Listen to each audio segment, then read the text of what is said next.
À l'entrée de cette école primaire de Bastia, cette grand-mère vient d'apprendre que le petit-fils qu'elle accompagne devra être testé plusieurs fois si un de ses camarades est positif au Covid.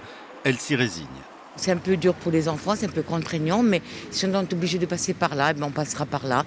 Parce que moi, je pense que moi, j'ai quand même la 3e dose, mais j'ai toujours peur que mon petit-fils me contamine. Mais chez certaines mamans, la rébellion couve. C'est du grand n'importe quoi et c'est hors de question que je fasse un test PCR à mon fils. Ils sont en plein apprentissage de la lecture, ce qui sont au CP. Ils ne voient pas les émotions, on leur coupe de tout, ils n'ont pas le droit de jouer. Ils sont obligés de rester en ligne dans la cour d'école. Enfin, c'est des enfants, c'est pas des animaux parqués, quoi. À Propriane, la directrice de cette école fait déjà tout depuis longtemps pour ne fermer aucune classe. Nous, depuis le début de la crise sanitaire, nous ne brassons pas les élèves. Nous avons pour objectif de protéger nos élèves et, comme je vous l'ai dit, de faire la continuité des apprentissages. Et nous gardons, quand un enseignant n'est pas là, les enfants de leur classe dans leur structure classe et nous ne les brassons pas avec les autres élèves.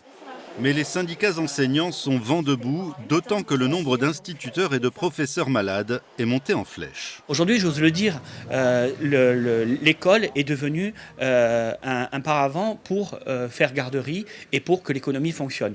Nous serons les derniers à fermer, nous en sommes conscients, mais en attendant, les collègues sont exposés. Une situation catastrophique, on va prendre l'exemple de la plus grosse école du département. Sur le groupe scolaire de Borgo-Révinck, plus de 7 enseignants absents, non remplacés, l'école de Borgo-Village fermée, pas de remplaçants, on savait déjà depuis hier qu'il n'y avait plus de remplaçants, donc une flambée au niveau des cas dans l'éducation nationale qui ne va faire que s'amplifier dans les jours à venir, et un protocole où on joue sur les mots qui n'est pas renforcé, bien au contraire. Les enseignants réclament des masques FFP2 et plus de capteurs de CO2. Le SNES a lancé un préavis de grève courant du 3 au 7 janvier. Il pourrait être rejoint par d'autres syndicats.